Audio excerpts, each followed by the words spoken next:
Have you ever been to one of those talks? You know, the kind where everyone walks out and they're like, that changed everything. Yeah, like investors are forgetting to even check their portfolios. They're that captivated. Exactly.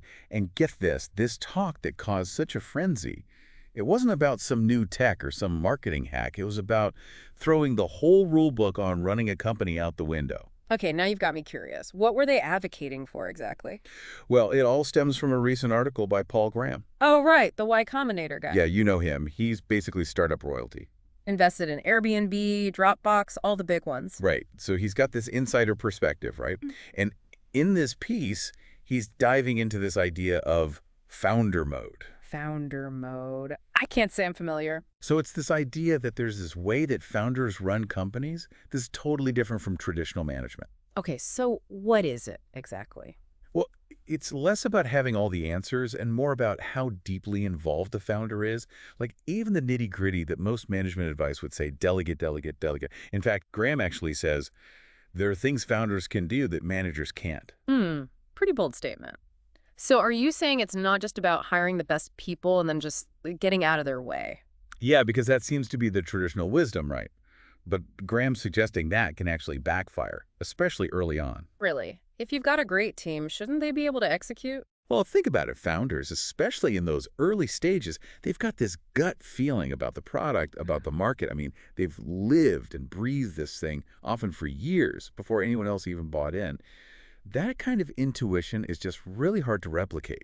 Oh, I see what you're saying. It's that founder's vision, that special something that's more than a list of tasks. It's the company's DNA. And when you just hand that off completely, you risk losing that magic, that special something. That's interesting because you always hear, hire the best and trust them, but it sounds like Graham is saying, well, not so fast. He uses Airbnb as a really good example. So apparently, even Brian Chesky, their CEO, he fell into this trap early on.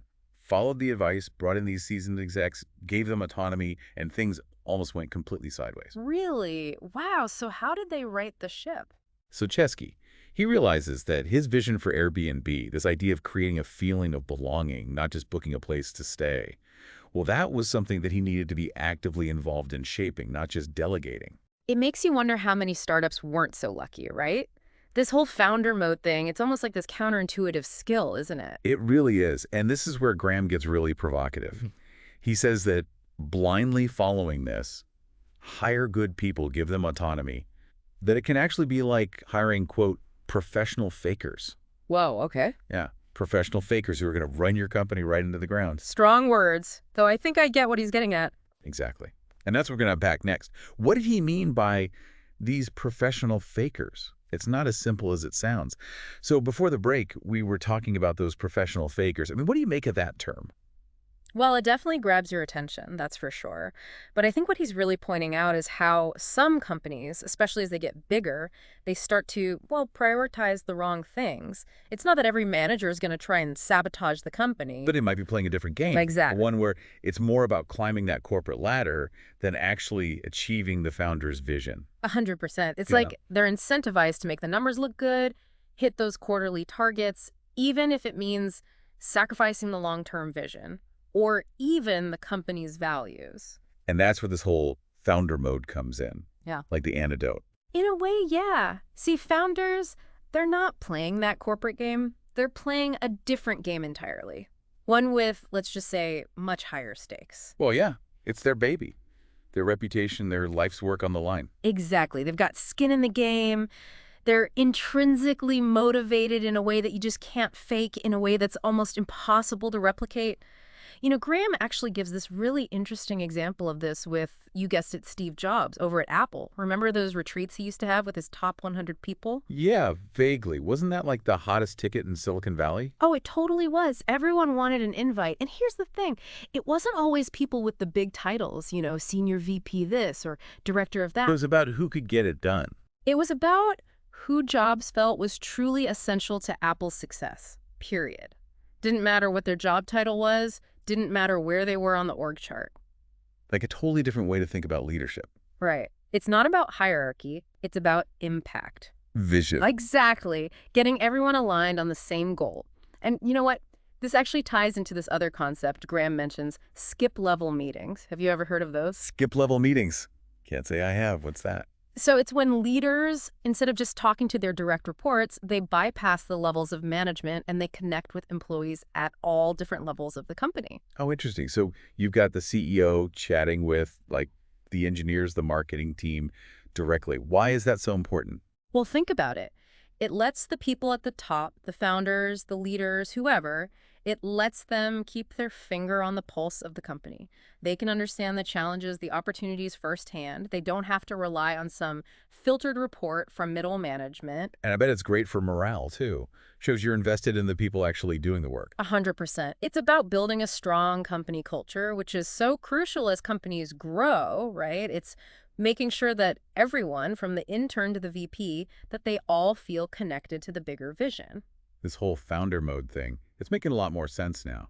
But it's got to be tough to actually pull off, right? It's definitely got its challenges. And Graham, to his credit, he doesn't shy away from that. Like, he mentions the risk of founder mode being mistaken for micromanaging. Well, yeah, that was my first thought. There's a fine line between being deeply involved and being, Mm. you know, A control freak. exactly. So it sounds like this founder mode, it's a little bit of a double-edged sword. Like, it's powerful, but easy to get wrong. Right. It's going to be more nuanced than just be around more, right? Exactly. It's not a free pass to micromanage. It's more about knowing what you, as the founder, what you bring to the table that nobody else can, that deep knowledge, that gut feeling, and then figuring out how to inject that into the company, even as it grows and changes. So instead of you making every single decision, it's more about setting the tone, making sure everyone's on the same page, moving towards that bigger picture. Yeah. Like we were saying, Graham points out that's where a lot of traditional management styles fall short. They're great at, getting things done, being efficient, but that doesn't always translate to preserving the heart and soul, that initial spark. So for our listeners out there, what's the takeaway? Should we all be tossing out our management books, channeling our inner Steve Jobs? Well, I wouldn't go that far. Every company is different. Every situation is different. But here's what I think is so valuable about what Graham's saying here. It forces you to question the default. Just because something is best practice doesn't mean it's the right approach for every company at every stage. You got to think for yourself. It's like everyone just assumes that as a company grows, it needs to get more, well, buttoned up, more process-driven. But maybe that ends up killing the magic. Right. And maybe there are pieces of this founder mode, that deep engagement, being willing to challenge assumptions. Those are all valuable, even as the company grows. It's all about finding that sweet spot. Structure, but freedom. Efficiency, but staying true to the vision. Yeah. Easier said than done. Definitely not easy. But awareness is the first step, right?